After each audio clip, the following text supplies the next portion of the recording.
Tonight on Fright Companion, bloodbath at Funland. 5 die as vandals terrorize amusement park. It's weird and pissed off, whatever it is.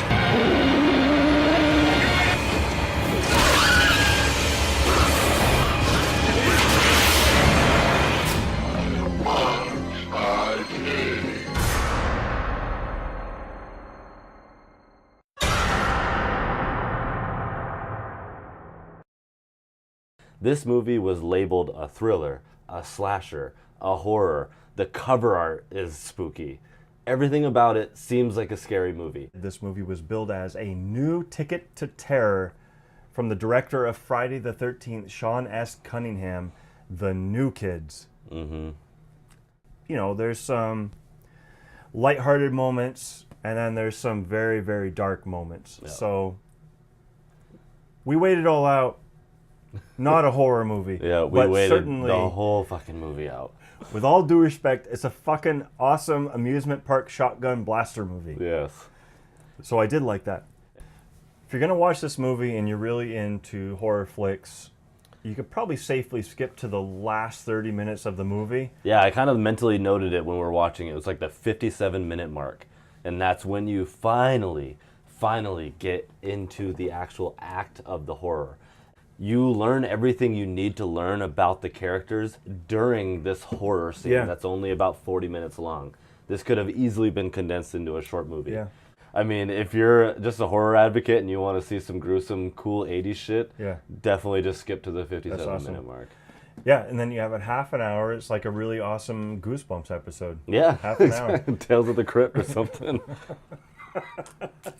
There's Goosebumps with rape in bumper cars. Yep. This was also billed as a rape revenge thriller. Mm-hmm. That doesn't make any sense.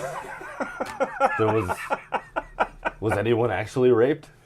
There was attempted rape on Lori Loughlin for sure. That was frightening. But you would think if it was rape revenge, somebody got raped and then got a revenge. Maybe it was revenge for Lori Loughlin saying no to James Spader. He was going to rape her for revenge. And it was thrilling. That's a stretch. That's a stretch. I'll give it to you. So this movie was released in 1985. It was shot in Homestead, Florida, which was actually, it took us by surprise because from when we were watching it, I just realized from being from California for a little while, I noticed that like the stucco buildings and the smoggy, like dirty looking air, it just more looked like an inner city of like a larger sprawling city than a Hobunk town in Florida, just to keep the cost down. But why would they do that? Because the budget was $6 million. $6 million. And they made $199,000 gross revenue. And that was all, the budget completely went to James Spader, and the revenue was people who wanted to see James Spader, so I think it's a wash, right? Yeah. That's unbelievable. Money talks, the rest is bullshit. So the movie is centered around siblings, a brother and sister. Lori Loughlin, who's known to everyone from Full House and Fuller House, and also Shannon Presby, who was in a few TV shows, Different Strokes, and in a couple other shows, but this was his first and only movie. He retired from acting immediately after. I think he thought, this is the pinnacle of the mountain. Yeah. I got to retire now. Yeah. Once it went on air, he was just like, this is it. I've hit the big time. See you later, Hollywood. I don't like you. I don't like the way you talk. I will say that Shannon Presby reminded me of a poor man Scott Baio. Yep. It looks like they just got him for his good looks and hairy arms and legs in his running track in the high school. And the scene where he's doing a front flip on the gymnastics mat and his hog almost falls out of his shorts. Yes, that was amazing. Jesus Christ. You can see his whole three-piece set right there. Antagonist was where all the money went, and that was James Spader. Yep. He played Dutra. James Spader has a gang of 4 cronies with him. They're really into pit bull fighting. You see a few times that they're training their pit bull, to taste blood. Holding a rope up with blood on it. Yes. Going, get it, Scooter! Get it! Yeah! Just like shaking him around. He'll stay on there all day. You give them that taste of blood, they'll never let go. Yeah. It was the worst. Also in the cast was John Philbin, who horror movie buffs would recognize from Return of the Living Dead. He played Chuck in that movie. He was kind of like the geeky guy who was trying to get a girl the whole time. Tom Atkins is the dad in this movie. Right.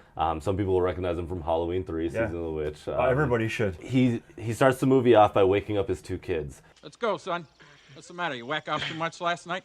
Right. The only reason I bring that up is because he wakes up the son and then he wakes up his daughter. He wakes up his daughter, walks in, takes the sheets, slaps her on the ass, and says, More greenbacks to buy designer jeans for this sexy little bod. Come on, let's go.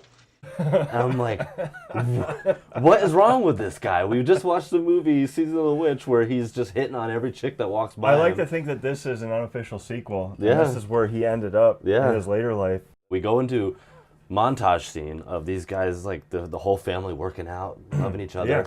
What did you think of the heavy bag scenes in this movie? Yeah, they had some great form. So one thing I never advocate for is don't punch a heavy bag without any wrist wraps on. Yeah. And don't punch it against each other. Yeah. Because let's say we connect, we're just going to break both of our forearms, then we're both useless. Turns out Tom Atkins is about to be promoted to a colonel. Yeah. He's going to a medal ceremony with the president, so he leaves the kids alone after they have their workout. The kids run the house. They have a little bit of a house party to watch their dad on TV win a medal for being like a new colonel, or maybe he just did something nice as a colonel. I didn't even fucking pay attention. Yeah, he won. But, He yeah, won a medal. He won a medal. Earned it. Earned a medal. And while the dad is getting medaled, they get a phone call. Yeah. Turns out the dad and mom died in a car accident while they were fucking watching him on TV. Yeah, That's they so must have. fucked. They DVR'd it. We go from the deaths, so a bunch of sad and tragedy, and they go to the funeral, Yeah. and Uncle Charlie ends up meeting them. Uncle Charlie is someone that they haven't seen much of before, Right. but he's like, I'm going to take you under my wing. Yeah. You're going to be my kids now, because we're family. Signs him up for a Greyhound bus, takes him down to Florida where he lives, and they're going to end up living in Florida with him.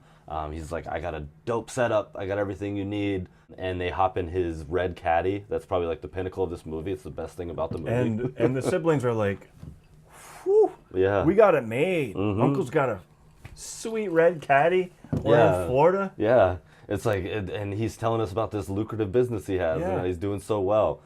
Turns out they're taken to a fucking terrible, terrible gas station / amusement park. Santa's garbage land. Yes. Yep. Funland as anybody else would know it, but we know it as garbage land. Here's where you'll be staying. It's like a dirty old corrugated metal sided shack. I know it needs a little work. That's where they're gonna stay. There's 2 beds in it. Oh, thanks, Unc. We thought you hit it rich and you had a nice place in Florida. So they're in a new high school, Yeah. which we should say this movie is probably 75% coming of age story, new high school, fish out of water. Yeah, type just deal. watch Boy Meets World, and it's basically that in a fucking nutshell. You get Lauren and Abby. They're just getting used to the new school. Abby meets Eric Stoltz. You can tell right away. They just Yeah. have a little bit of chemistry. He's a big 80s heartthrob at this point. I guess so. Him and I James guess so. Spader. But he's also a failure. Lauren meets a different fate. Lauren meets his soon-to-be bullies. He's going to get a drink of water. James Spader and his crew is just like taking up the water fountain, being assholes. Cutting him in line and just Yeah. standing there. So the water fountain scene. When Lauren's getting accosted by James Spader's gang, there's also this girl that's directly behind him, Yeah. like pretty much standing right up against Yeah. him. He's fixing garbage land later in the movie after the vandalism, and she comes up on a ladder behind him. Yeah, and like he has to raw like, dogs him. You're good with your hands there, Lauren. Would you mind handing that up to me? what? Go down and talk to her, Yeah. shithead. Jesus. What the fuck is he doing? What is happening? And then it kind of takes a little bit of a turn to like where the horror is going to come. It's not where the horror starts, but it's just where it's going to be. James Spader and Gideon both bet $50 against each other that they will, get Abby before The other one does. Yeah. And then another guy comes in and says, I bet $50 that neither of you do. Yeah. And spoilers, he wins. Yep. But he didn't get to collect. Yeah. Why the hell is this massacre going to happen that we know because of the fucking cover art and everything? Why is this whole showdown going to happen? And all we could equate is that they bet $50 on it. The next scene that made me laugh is Spader goes in just thinking he's all hot shit, tries to hit on her, Yeah. and just completely blows his chance at any other opportunities, which was awesome. You want crazy? Well, I'll show you crazy.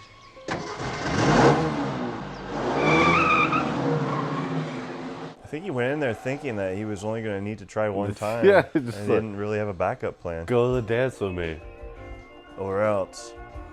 And that was, he just completely ruined his chances. My theory is that that was his last $50 for chickens and dog rope. After the attempts from Dutra and Gideon are both failed, they decide, well, we're just going to torment her. So they like slit her prize rabbit's throat and throw it in her shower. They key the fuck out of Uncle Charlie's car. The keying of the car leads to Lauren breaking into James Spader's house in the middle of the night, sneaking into his bedroom and assaulting him, tying his hands behind his back and putting a knife to his neck. Yeah. While one is completely in his underwear, like cocked and loaded, and he gets in full mount with him. Kind of threw me off. But so It took you out of the movie? yeah, it took me out of the movie. Out of the movie I was already taken out of. Yeah. Waiting for the horror. Yeah. That she likes you. Who? Over there in the blue sweater. Tell you what, we gotta get into some horror stuff quickly. Now, this Abby thing, this whole bet thing goes completely off the rails, and then they're just like, fuck it, we're gonna rape her. There's a dance in the last third of the film. This is the third act of the film. Dutra and his crew go to the dance, and they're kind of haunting it. And they corner Abby in the bathroom as she's coming out of the bathroom. So Abby goes into the bathroom, and everything's fine. And she's kind of looking around, a little bit worried. And then she walks out of the bathroom, and as the door closes, James Spader is standing behind the door. There.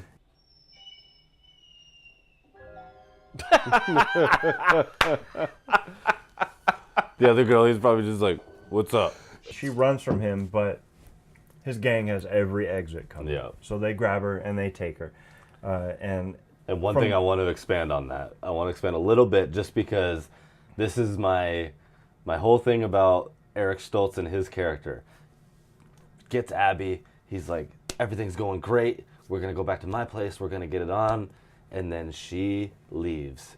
And he is a failure yet again. So Where'd she go? No Back to the Future money. Yeah. No Abby smashing. He's just done. they abduct Abby. And they bring her to, it's kind of outside the school. Yeah. This is where the movie gets real. They throw her on the ground. They start pouring lighter fluid on her. Yeah. James Spader kisses her, pours lighter fluid in her mouth, and they have a match that they're dangling over her. Yeah. And at first I was like, she should blow it out, right? Yeah. And then they kept lighting matches, and she kept blowing them Yeah, out. she kept and putting them right in her mouth. They Yeah, were they- like, hey. right in her mouth, and she blew them out like 5 times. Yep. Like, guys, Yeah. I get the psychological terror thing, but you maybe hold it a little farther away from her face. So she escapes from them and runs back to Garbage Land. Yep. And they follow her. And the guys back at the dance get wind of this, and they're like, where's Abby? Where's Abby? And so her brother is the only one who thinks, hey, I should go check for her back at Santa's Garbage Land. Yep. So he heads back. Eric Yeah. Stoltz, what does he do? He just stands there? Yeah. When we get to the amusement park, that's where this whole Yeah. showdown comes down, where Uncle Charlie tries to come and save the day. He gets taken hostage. Uncle Charlie breaks free Yeah. to save Abby and bumps into the guy holding the bucket of blood, and it splashes on another goon in the gang, and the pit bull goes crazy Yeah. and rips that guy's throat out. Yeah. And then James Spader shoots Uncle Charlie Yeah, right in the rib cage. right in the rib cage, which luckily for Uncle Charlie, I guess his rib cage deflected all the bullets Yeah. because he was fine. Yep. And then he shoots the dog. Yeah. Whoa! It's like fucking flew away. We should say that this movie is horrible to animals. Yeah. And a lot of the shit looks real. Like the pit bull attacking the rope looked pretty real. Yes. There's a chicken beheading. It definitely looked like a chicken got That beheaded. is a legit chicken beheading. Yeah. Oh, Holy Jesus. shit. Wow. That's for real too. That's a chicken. Yeah. If you are a fan of chickens, do not watch this movie or at least skip the first hour. Yeah. Any PETA people definitely don't watch this. No. Lauren just barely gets to Garbage Land. Yeah. All this shit has already happened. Right. But he's essentially gonna do a little bit of home aloning. He's gonna go and set up a little bit of booby traps. The goons are all out in the amusement park. They all have shotguns. They all have shotguns, which are essentially long range. They got the wrong wages, which is why wage they were weapons. so pissed. He sets some booby traps around. He pours water onto the bumper car's track, and then he climbs to the Ferris wheel and climbs up right behind the guy on the Ferris wheel and puts a pipe through behind the seat, so the seat Makes a lot of loud clanging noises. so the seat won't tilt. Yeah, and the guy's like, Yep. "What's that noise?" Is that a ghost? Must have been the wind. What was that noise? After the whole scene is booby trapped, there is a showdown. Lauren runs around the park, basically like discombobulating everybody, Yeah. and they start shooting at him, shooting at each other, Yeah. just like kind of going all over the place.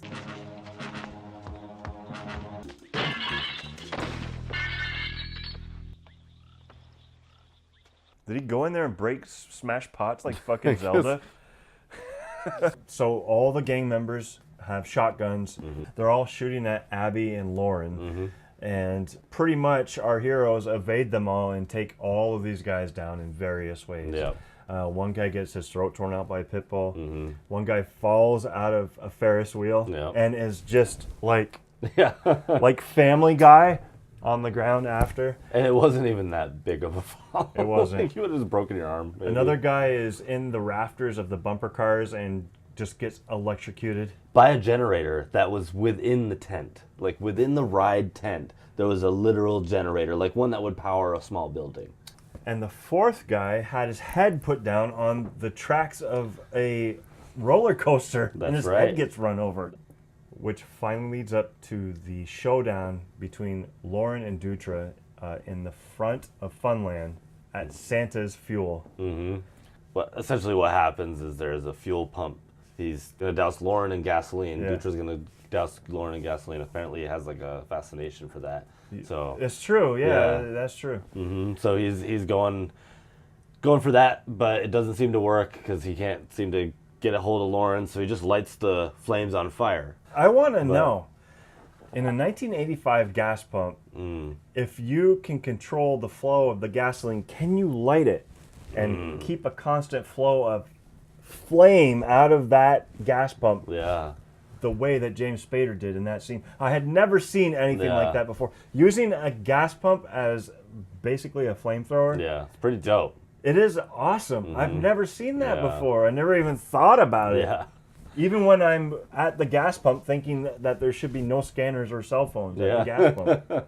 And like what you know is gonna happen is that he just turns it around and sprays Dutra with it and just sets him on fire. Yeah. And that's the only like visual. I mean, I guess the throat scene is kind of visual, but the only real visual like death is Dutra getting burned alive. Yeah. He's on fire. His Yeah. ass is on fire. His jeans Yeah. have burned apart. Yeah. And he's laying on the ground, kind of twitching a little bit. So that's pretty gruesome. Yeah. During this whole time, there's this kid, and we found out his name is Chad Bob. Chad Bob. Chad Bob, and he's, we assume, a child of one of the cronies, or at One least of a the brother. brother, A brother of one of the goons. The whole time he has like this look about him, and every time you see him, he's like pissed off about something. Right. I'm old enough to show dog shit, but I ain't old enough for a fucking toke. You watch your mouth, boy. And at the end of the movie, it goes back to Lauren and Abby at the amusement park. Uncle Charlie is promoting the park. It's like some fucking massacre place. He's exploiting the massacre of the 5 gang members to his own profit, and the place is packed. Yeah. Everybody wants to see where a guy got his head run over by a roller coaster. It's And- not that just everyone found out it cost $2 to go to the amusement park. It's because of this massacre, I'm assuming. The final like scene is just Chad getting zoomed in on, kind of hinting towards the sequel, but thank God there's no sequel to this movie because we don't have to watch it. Yeah. I think that the director, I think he was looking to follow up on, as you say, Chad Bob leads to maybe potentially a sequel. So maybe he was looking to make a franchise out of the New Kids.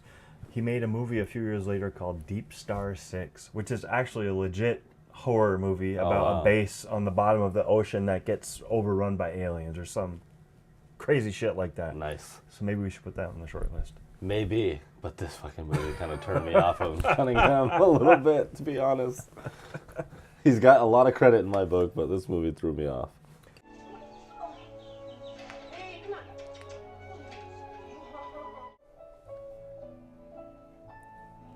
We gotta get to some horror. Yeah, I don't know what he was looking to get out of this. Maybe he saw Karate Kid and he said, oh, Fish Out of Water story, but we'll replace karate with shotguns. And montage. And Just mon- like like three a montages. montage. 3 montages. So one montage per 30 minutes of this movie. That's true. It's ridiculous. One montage per act. And put the first montage right away. Right Why not? away. Yeah, smash it. Yeah, is this a horror movie? Yeah. Did it say horror? Or is it like Slasher. Slasher. Really? Yeah. Reviews for this movie were about what we expected. There were some actually like glowing reviews from users and stuff that were top rated. Yeah. It's a goddamn waste seeing something like this. We don't have to go into the reviews too much. Let's see what I had for the reviews. See if you like any of them.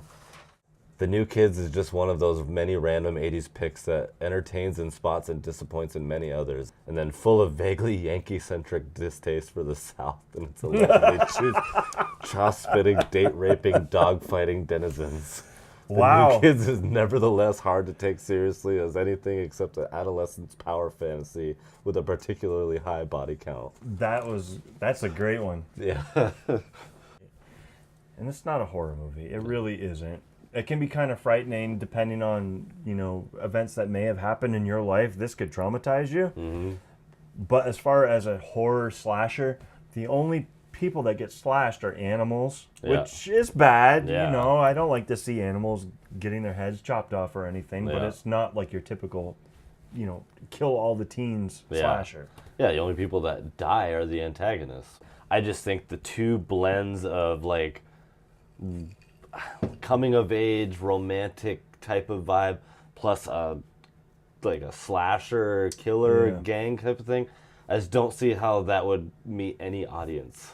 But that's just me. It's not just you because it bombed. That's true. They lost. Let's do the math here. They lost $5.8 million on this movie. That's rough. Well, the horror aspects of it only come into play in the third act, really. Yeah. Which I really liked. I really liked the third act of this movie. It's great. Would you say that at the 57-minute mark, you can kind of tune in, get a feel for the characters, and then just roll with it to the very end. I think I was so bored by the beginning of it that it just still took me out of it by that part. My dreams like a flag clutched in my... I can't fucking deal with this montage.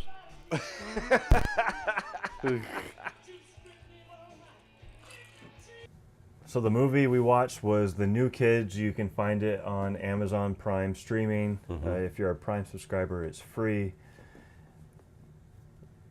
It's not really a horror movie. It sort of is, depending on your life experiences. I wouldn't recommend it as a horror fan, but if you're a James Spader fan and a Killing of Chickens fan, this will be right up your alley. Yeah. So give it a watch. Days are hot and the nights are long. Do you want to Maybe. do an episode of this? It's not a horror movie. Yeah. It's not a frightful movie. I have trivia for you. Lori Loughlin, who played Abby in this movie, was also in a lead role in the first movie that our families as a group watched together. Did you know that? Holy shit. I mean, I do remember seeing her in a movie, but I don't remember what that movie was that we watched. Do you remember the movie? No. All right, well, that was The New Kids.